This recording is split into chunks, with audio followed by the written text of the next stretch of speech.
Good day, viewers. This is DJ Rokomo turning in to briefly talk about the autonomous nervous system. So listen carefully.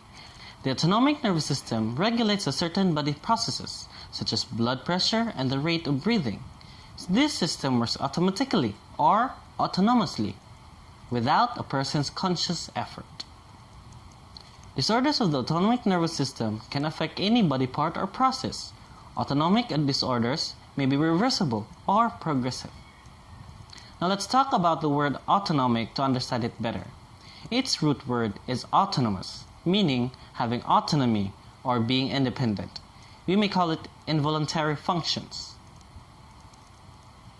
The autonomic nervous system is a part of the nervous system that supplies the internal organs, including the blood vessels, stomach, intestine, liver, kidneys, bladder, genitals, lungs, pupils, heart, sweat glands, salivary glands, and digestive glands. There are two main divisions of the autonomic nervous system, the sympathetic division and the parasympathetic division. After the autonomic nervous system receives information about the body and external environment, it responds by stimulating body processes simply through the sympathetic division, or even inhibiting them through the parasympathetic division. An autonomic nerve pathway involves two nerves. One cell is located in the brainstem or the spinal cord. It is connected by nerve fibers to the other cell, which is located in a cluster of nerves called autonomic ganglion. Nerve fibers from these ganglia connect with internal organs. Most of the ganglia for the sympathetic division are located just outside the spinal cord on both sides of it. The ganglia for the parasympathetic division are located near or in the organs they connect with.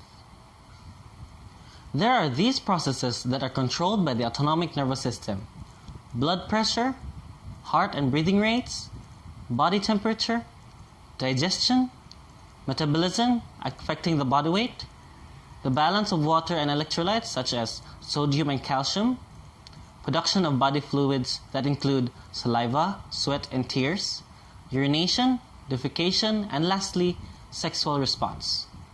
Many organs are controlled primarily by either the sympathetic or the parasympathetic division. Sometimes, two divisions have opposite effects on the same organ. For example, the sympathetic division increases blood pressure, and the parasympathetic division decreases it.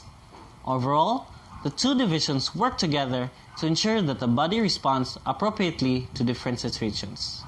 In general, the sympathetic division prepares the body for stressful or emergency situations. Therefore, the sympathetic division increases heart rate, and the force of heart contracts or widens or dilates the airways to make breathing easier. It causes the body to release stored energy. Muscular strength is increased.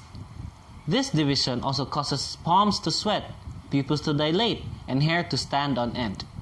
It slows body processes that are less important in emergencies, such as digestion and urination.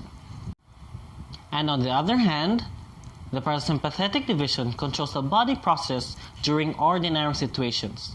So basically, the parasympathetic division conserves and restores. It slows the heart rate and decreases blood pressure.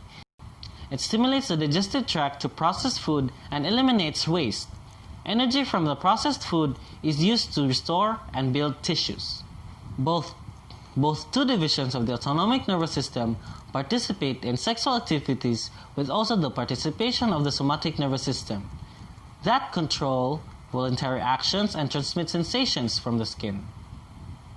Sympathetic innervation is supplied by spinal segments T1 to L3 of the thoracolumbar spinal cord. As part of the fight and flight response, the sympathetic nerves innervate the heart, blood vessels, bronchi, and the GI tract.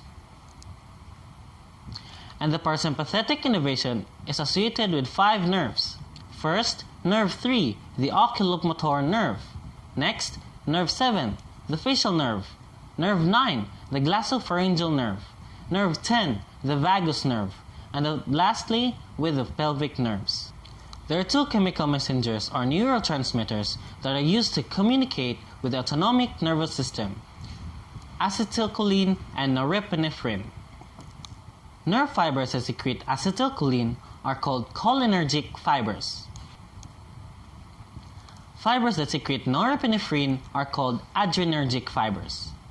Generally, acetylcholine has parasympathetic or inhibiting effects, and norepinephrine has sympathetic or stimulating effects.